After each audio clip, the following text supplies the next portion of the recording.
জানে না সকলে মা কেন এত দামি, মা কেন এত দামি জানে না সকলে। জানতো যদি পড়তো দেখে কোরআন হাদিস খুলে, জানতো যদি পড়তো দেখে কোরআন হাদিস খুলে।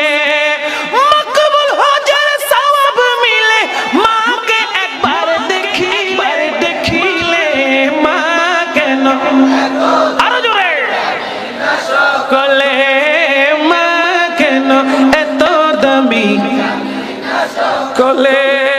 10 মাস 10 দিন গর্ভে ধারণ করেছিলেন মা, সহ্য করেছিলেন মায়ে যতই যন্ত্রণা।